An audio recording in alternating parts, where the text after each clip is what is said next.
Hello दोस्तों, कैसे हो आप सभी। स्वागत है आपका हमारे YouTube channel math and GK tricks में। दोस्तों आज का हमारा टॉपिक रहने वाला है भारत के राष्ट्रीय प्रतीक, जिसके अंदर हम बात करेंगे राष्ट्रगान की। ठीक है, तो आपसे रिक्वेस्ट है दोस्तों, चैनल पे नए हैं तो सबसे पहले सब्सक्राइब कर लीजिए चैनल को, बेल आइकन दबा के, और वीडियो के एंड तक बने रहिए क्योंकि सारे जो क्वेश्चन है आपके यहाँ से कवर हो जाएंगे। ठीक है, तो आज का जो टॉपिक है हमारा राष्ट्रीय प्रतीक। ठीक है, या फिर ऐसे कह लो भारत के राष्ट्रीय प्रतीक। इसके अंदर हम बात करेंगे राष्ट्रगान की बात करेंगे दोस्तों। ठीक है, राष्ट्रगान जिसको इंग्लिश में बोलते हैं नेशनल एंथम। ठीक है, लिख देते हैं नेशनल एंथम। ठीक है, तो दोस्तों राष्ट्रगान कब लिखा गया है, किसके द्वारा लिखा गया है, कितना इसमें समय लगता है, संविधान सभा ने कब इसको अपनाया, ये जो छोटी छोटी इंफॉर्मेशन है सारी की सारी इस वीडियो में डिस्कस करेंगे। तो सबसे पहले हम बात कर लेते हैं राष्ट्रीय प्रतीक होते क्या है। तो देखो दोस्तों, राष्ट्रीय प्रतीक होते क्या है कि किसी भी देश या किसी भी राष्ट्र की जो पहचान होती है वो क्या होती है, एक सिंबल्स के अकॉर्डिंग ही होती है। जैसे कि हम पढ़ रहे हैं, जैसे कि राष्ट्रगान, राष्ट्रगीत क्या है हमारे देश का, तो इन सबसे क्या होता है हमारे देश की पहचान होती है। करेंसी को लगा के ले चलो आप, किस पे जो नोट्स पे जो फोटो होती है महात्मा गांधी जी की, वहीं से क्या होता है कि वेरीफाई होता है कि भाई ये जो करेंसी है भारत की है। ठीक है, तो ये सारे क्या है प्रतीक है हमारे। ठीक है, तो आगे बढ़ते हैं। राष्ट्रगान दोस्तों सबसे पहले जब लिखा गया तो ये किस भाषा में लिखा गया था, बांग्ला भाषा में लिखा गया था। ठीक है, बांग्ला भाषा में जो था इसका अनुवाद किया गया था। ठीक है दोस्तों, उसके बाद राष्ट्रगान कौन सा है हमारा, सभी को पता होना चाहिए, जन गण मन। जन गण मन सभी गाते हैं ना, सुबह प्रेयर के बाद क्या होता है स्कूलों में, जन गण मन अधिनायक जय हे, ये सभी क्या है गाते हैं जन गण मन। ठीक है, तो ये हमारा क्या है राष्ट्रगान है, वेरी इंपॉर्टेंट होने वाला है टॉपिक दोस्तों। तो इसके बारे में थोड़ा बात कर लेते हैं। संविधान सभा ने हिंदी में जब इसका अनुवाद किया गया हिंदी में, तो स्टार्टिंग में बांग्ला भाषा में लिखा गया था। ठीक है, उसके बाद हिंदी भाषा में जब इसका अनुवाद किया गया, इसको ट्रांसलेट किया गया, तो हमारी जो संविधान सभा है, संविधान सभा है, इसने कब अपनाया, ये डेट आपने याद रखनी है, बहुत ज्यादा इंपॉर्टेंट है दोस्तों इस टॉपिक में। तो इसकी जो डेट रहती है दोस्तों 24 जनवरी 1950 को हमारा क्या अपनाया गया था, राष्ट्रीय गान अपनाया गया था दोस्तों। ठीक है, वेरी इंपॉर्टेंट है, याद रखिए डेट आपकी इंपॉर्टेंस है। उसके बाद समय कई बार पूछ लेते हैं, बहुत ज्यादा पूछा जाता है, डेट भी पूछी जाती है एग्जाम में, और कि इसका समय कितना होता है। तो सभी को पता होना चाहिए जो राष्ट्रगान का समय होता है, जन गण मन कितनी अवधि में कवर किया जाता है। तो समय अवधि की बात करें तो 52 सेकेंड। ठीक है, एक राष्ट्र गीत होता है दोस्तों, उसका भी टाइम बताएंगे आपको, उसके उस टॉपिक में लेंगे उसको जब। और एक होता है हमारा जो राष्ट्रगान, इसकी जो अवधि होती है वो होती है 52 सेकेंड, ध्यान रखना। कुछ ऐसे फंक्शन होते हैं दोस्तों, कुछ ऐसे फंक्शन होते हैं जहां पे राष्ट्रगान सिर्फ 20 सेकेंड का ही गाया जाता है, यानी कि जो पूरा नहीं गाया जाता। कुछ फर्स्ट की पंक्तियां यानी कि पहली पंक्तियां और लास्ट की पंक्तियां ही इसके अंदर शामिल की जाती है। कुछ ऐसे फंक्शन होते हैं भारत में जहां पे सिर्फ 20 सेकंड के अंदर ही कवर किया जाता है, ये भी ध्यान रखना आपने। आप चलते हैं थोड़ा आगे। इसमें जो टोटल पद होते हैं, मैं जैसे आपको बताऊं, हम स्टार्टिंग कहां से करते हैं, जन गण मन अधिनायक जय भारत भाग्य विधाता। ठीक है, तो इसको हम एक पद मान लेते हैं यहाँ पे। तो ऐसे करके जो राष्ट्रगान है हमारा वो कितने पद में है, तो ये भी इंपॉर्टेंट है हमारा, 5 पद में।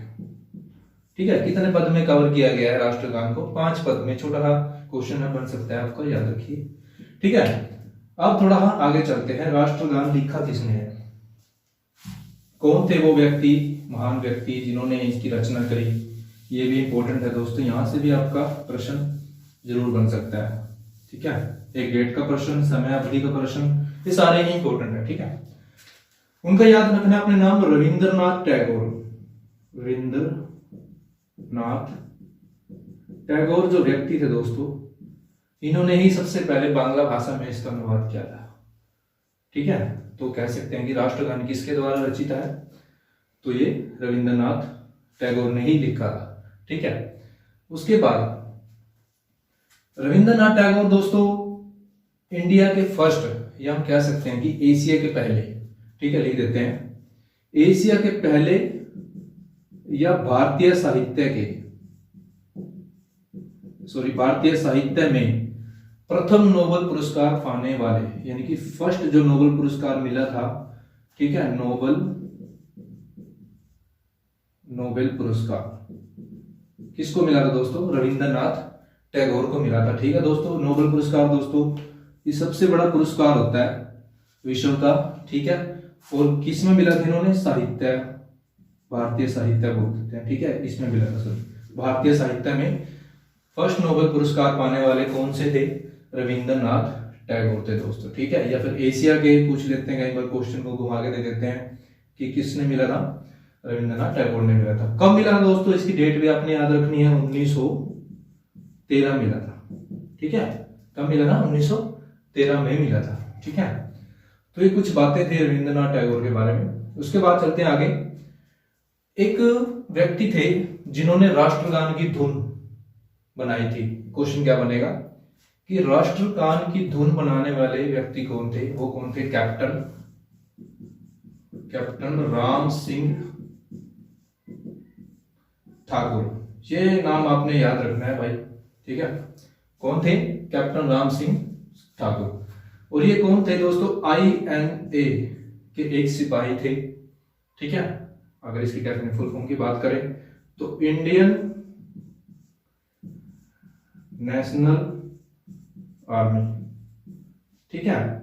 तो इसके क्या थे, सिपाही थे जिन्होंने क्या था, इसकी धुन, राष्ट्रगान की धुन क्या होती है धुन, जैसे कि मैं गाऊं जन गण मन अधिनायक जय हे, तो ऐसी धुन इन्होंने क्या थी, बनाई थी, ठीक है। तो ये आपने याद रखना है, ठीक है। उसके बाद आगे चलते हैं। 1919 में राष्ट्रगान को दोस्तों मॉर्निंग सॉन्ग ऑफ इंडिया के रूप में अपनाया गया। देखते हैं ना, कई बार प्रेयर होती है स्कूलों में तो सुबह के टाइम ही होती है ज्यादातर, ठीक है। तो कुछ ऐसे फंक्शन होते हैं जहां पे कभी कभार इवनिंग या फिर आफ्टरनून में ले लेते हैं, लेकिन 1919 में डिसाइड किया गया कि इसको मॉर्निंग सॉन्ग ऑफ इंडिया के नाम से जाना गया, ठीक है, राष्ट्रगान को, ठीक है। अब बात करते हैं कि ये सबसे पहले कब गाया गया, ये भी इंपॉर्टेंट है दोस्तों। 27 दिसंबर, आपने डेट याद रखनी है, 27 दिसंबर 1912। कब गाया गया था, 27 दिसंबर 1912 पहली बार गाया गया था दोस्तों राष्ट्रगान हमारा, ठीक है। कहां पे गाया गया ये भी आपने याद रखना, कलकत्ता के कांग्रेस अधिवेशन, ठीक है, कांग्रेस अधिवेशन में गाया गया था दोस्तों, ठीक है। उसके बाद है 2 क्वेश्चन और बनेंगे आपके यहां से। इतना समझ आया दोस्तों, कोई दिक्कत आई आपको तो आप वीडियो को थोड़ा रोक के आराम से नोट्स बना सकते हैं। आई थिंक यहाँ से आपका राष्ट्रगान का कवर हो जाएगा मैक्सिमम, और एक भी प्रश्न नहीं आएगा बाहर से आपका, ठीक है। 2 प्रश्न और रहते हैं रविंद्रनाथ टैगोर के, आपने याद रखने हैं। रविंद्रनाथ दोस्तों इनको जो एक उपाधि मिली थी, रविंद्रनाथ टैगोर को एक उपाधि मिली थी, ठीक है, गुरुदेव के नाम से, याद रखना आपने, गुरुदेव के नाम से, क्योंकि बहुत बड़े साहित्यकार थे, ठीक है, रचनाकार थे, बहुत सारी इन्होंने क्या रचनाएं लिखी हैं। तो इन्होंने एक गुरुदेव की एक उपाधि मिली हुई थी, ये कई बार पूछ लेते हैं। देखो 2 प्रश्न बनेंगे आपके यहां से, ध्यान रखना। गुरुदेव के नाम से मिली थी, किसने दी थी, ठीक है, अब समझाऊंगा थोड़ी देर में, देखो 1 मिनट। महात्मा गांधी जी ने, ठीक है। गुरुदेव की उपाधि किसने किसको दी, ये क्वेश्चन बहुत बार पूछा गया है, ठीक है। रविंद्रनाथ टैगोर को गुरुदेव कहा गया है, बट इसको उपाधि देने वाले कौन थे, महात्मा गांधी जी थे, ठीक है। 2 प्रश्न आपके यहां से बनेंगे, किसने किसको दी, ठीक है। उसके बाद एक रचना आपने याद रखनी है, वेरी इंपॉर्टेंट है, वेरी फेमस रचना है रविंद्रनाथ टैगोर की, जिसका नाम है गीतांजलि, ठीक है, गीतांजलि, ठीक है, ये आपने याद रखनी है, ठीक है। तो दोस्तों ये कुछ इंपॉर्टेंट प्रश्न थे जो हमने आपके लिए इस वीडियो में रखे हैं। आई होप आपको ये वीडियो अच्छी लग रही है। नोट्स बनाइए आप, कोई दिक्कत नहीं है। और चैनल पे नए हैं तो सबसे पहले सब्सक्राइब का बटन दबा लीजिए बेल आइकन को क्लिक करके। और भी बहुत सारी वीडियोस आपको इस चैनल में मिलेंगी, जैसे कि मैथ है, हरियाणा जीके, ट्रिक्स की वीडियो जरूर देखिए आप इस चैनल पे, ठीक है। और वीडियो के एंड तक बने रहिए क्योंकि एक भी प्रश्न आपका इससे बाहर नहीं आने वाला है, ठीक है। तो थैंक यू सो मच, धन्यवाद।